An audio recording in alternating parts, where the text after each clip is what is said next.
Ang ituro ko naman sa inyo paano mag-dismantle assemble ng ATA 956112 o 956114.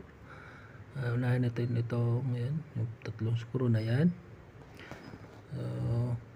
Depende sa inyo, no? Kung saan nyo gusto una mag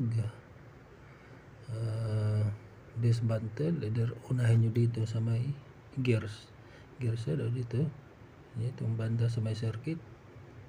Pwede naman unahin nyo din doon sa may calendar side.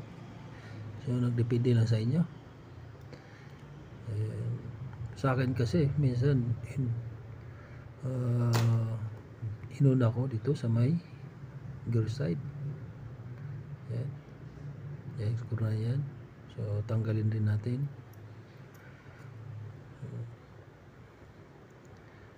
Ito napakabilis lang din naman. So, hindi na siya masyado mahirap. Dahil sa kunti lang piyesa nito.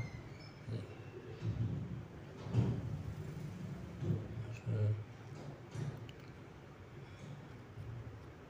tagal-tagal na rin tayo hindi nakapag-upload video. Dahil sa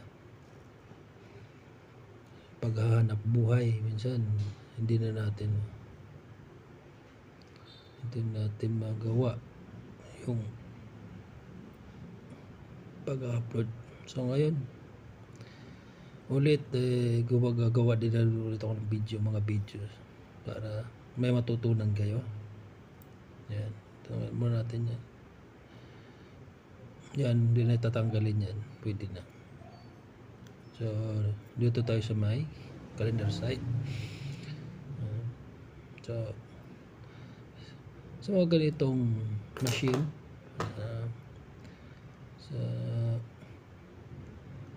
hindi masyado mahirap.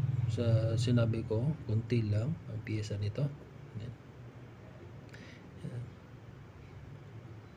Minsan ayusin nyo na lang rin yung ginagamit yung siguro. Hindi gaya sa akin, nagka-dulas-dulas.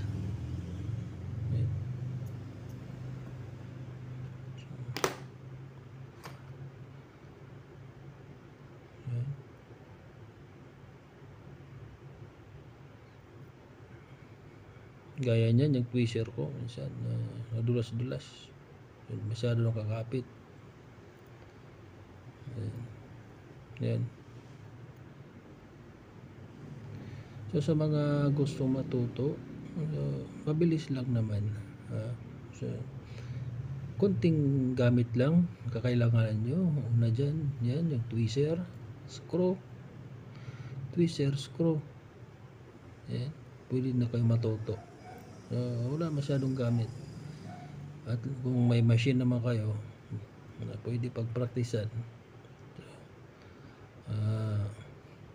Yan, kahit ulitin nyo, gaya nitong machine na to, kahit ulitin nyo, pwede.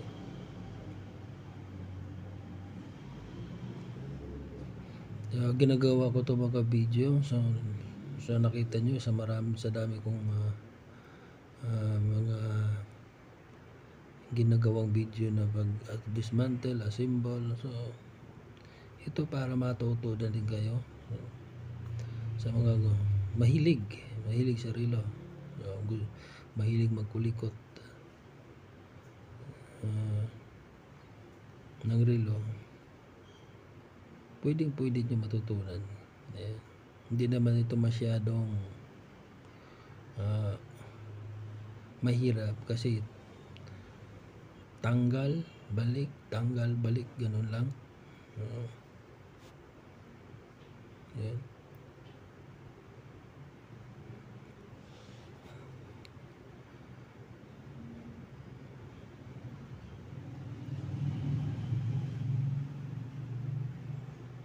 Sundan nyo lang video na to nang may matutunan kayo.